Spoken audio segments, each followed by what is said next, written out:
दांत वाली बहू। रंजना कभी ब्रश नहीं करती थी। उसे कितनी बार उसके माँ बाप ने डांटा, लेकिन उसका कोई असर उस पर होता ही नहीं था, जिस कारण से उसके दांत पीले पीले हो जाते हैं। शादी के बाद। अरे बहू, वैसे तो तुझ में कोई कमी नहीं है, पर तेरे दांत इतने पीले कैसे हैं बेटा? कैसे मतलब? कोई सर्जरी थोड़ी ना कराई है। वो तो क्या नाम, मैं ब्रश नहीं करती थी तो पीले हो गए। अब क्या करूं? आप कहें तो लाल करवा लूं या फिर काले? यार ये क्या है, क्यों माँ से लड़ रही हो? लड़ रही हूँ? अरे मैं लड़ रही हूँ या ये बोल रही है कि दांत पीले हैं, पीले। अरे तपस्या थोड़ी ना की है इन्हें पीले करने के लिए। बकायदा ब्रश नहीं किया है 20 साल तक, तब जाकर। छी, कैसी बात कर रही हो? ये उस वक्त तो पीले नहीं थे जब हम लोग तुम्हें देखने आए थे। अरे तब साफ करवा लिया होगा डेंटिस्ट के पास जाकर। अब देखो कैसे पीले पीले लग रहे हैं। रंजना सास की तरफ गुस्से से देखती है।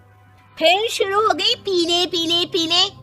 अरे पीले तो तब भी थे जब मेरे हाथ का रसगुल्ला उड़ा उड़ा कर खा रही थी और बोल रही थी, लड़की नहीं गुणों का खजाना दे रहे भाई साहब आप।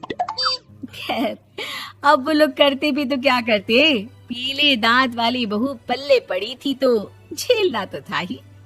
एक दिन कीर्तन में रंजना गाना गा रही थी।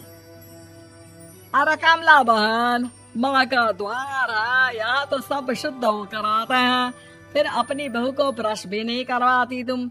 दूर से पीले पीले दांत भक्ति में बाधा उत्पन्न कर रहे हैं। अरे कोई 2 साल के बच्चे थोड़ी ना लेकर आई हूँ मैं बहू बनाकर। अच्छी खासी लड़की है, अरे कैसे करवाऊं ब्रश? ये तो उसे खुद करना चाहिए ना। अब माँ बाप तो इसके जैसे तैसे निपटा दिए, ये नहीं सोचा कि सास कैसे संभालेगी। सास बहू को लेकर घर आ जाती है, लेकिन सोच लेती है कि अब इसे लेकर कहीं नहीं जाएगी। अगले रोज बहू कहती है, अरे क्या हो गया, मंदिर नहीं जाना क्या? कीर्तन का वक्त हो रहा है। मेरी मधुर वाणी से कान्हा जी जागते हैं और सोते हैं। आप तो जानती है ना उनकी भक्ति में कितना मन लगता है मेरा। वो क्या है ना, तबीयत ठीक नहीं लग रही है मेरी, आराम करूंगी मैं। तबीयत ठीक नहीं लग रही? अभी तो मिथुन के गाने पर नाच रही थी आप, और अब बोल रही है कि तबीयत ठीक नहीं लग रही। अरे भक्ति में मन लगा लो सासू माँ, ऊपर जाना है, क्या मुंह दिखाओगी आप? हाँ? सास को बहू की बात पर गुस्सा आ जाता है। मैं क्या मुंह दिखाऊंगी, इसकी चिंता तो ना कर, समझी? अपने मुंह की चिंता कर, जो ये पीले पीले दांत लेकर हर जगह पहुंच जाती है। पता है लोग कितना मजाक बनाते हैं। ना जी ना, मैं नहीं जाना कहीं तेरे साथ। तो ये बात है। कोई ना, मत जाओ, मैं अपने कमरे में ही बैठकर भक्ति कर लूंगी। ऊपर वाला दांत थोड़ी ना देखता है, मन देखता है, भावना देखता है। और अरे बस बस, तू सब कुछ दिखा, बस ये सफेद चमकदार दांत ना दिखाना किसी को, है? जा यहाँ से। बहू को सास की बात का कोई फर्क नहीं पड़ता, वो तो जैसी थी वैसी ही रह जाती है। सुबह नहाकर किचन में खाना बनाना, फिर खाना खाना, कीर्तन भजन करना और सो जाना। एक दिन, माँ जी मैं सहेली के घर जा रही हूँ, शाम को लेट आऊंगी। हाँ हाँ तो जाना, मैंने कौन सा तेरी आरती करनी है घर पर बैठकर। रंजना सहेली के घर जाती है, जहाँ वो पार्टी में जाने की तैयारी कर रही होती है। अरे शिखा, कहाँ जाने की तैयारी कर रही है? मैं गलत वक्त पर आ गई क्या? अरे नहीं यार, उल्टा सही वक्त पर आई है। मैंने ये साड़ी और ज्वेलरी निकाली है यार, शाम को इनके ऑफिस की एक पार्टी में जाना है। बताना कैसा लग रहा है ये सब? नहीं यार, इस ड्रेस के साथ तो वो वाली ज्वेलरी अच्छी लगेगी। हाँ हाँ सही बोल रही है, मैंने ध्यान ही नहीं दिया। वैसे तो हमेशा से मस्त फैशन सेंस रखती है। तो बड़ा जाती होगी ना पति के साथ पार्टी में। रंजना कुछ नहीं बोलती, बस सोचती है कि यार काश ये बात सही हो जाती, पर मैं क्यों नहीं जाती पार्टी में? क्या इन लोगों की कोई पार्टी होती नहीं होगी? रंजना घर आती है और रात में पति से सवाल करती है, एक बात बताइए, आप मुझे किसी पार्टी में क्यों नहीं ले जाते? क्या आपकी यहाँ ऑफिस में पार्टी नहीं होती? पति बेचारा क्या कहता कि दांत पीले हैं तुम्हारे इसलिए। अरे कोई पार्टी होती नहीं हम लोगों के ऑफिस में, तो कहाँ से लेकर जाऊं? और मार्केट, मॉल, कहीं वीकेंड घूमना, कहीं तो। अरे यार, सारे हफ्ते में एक छुट्टी मिलती है, तो सोचता हूँ कि आराम ही कर लूं। क्यों? रंजना मन मार के रह जाती है। पहले कभी सास के साथ मंदिर जाया करती थी, लेकिन वो भी सास ने ले जाना बंद कर दिया। घर बैठी बैठी रंजना बोर हो जाती है। तभी उसे आइडिया आता है और वो मायके जाने का सोचती है। सासू माँ, 2 दिनों के लिए मम्मी के घर जा रही हूँ।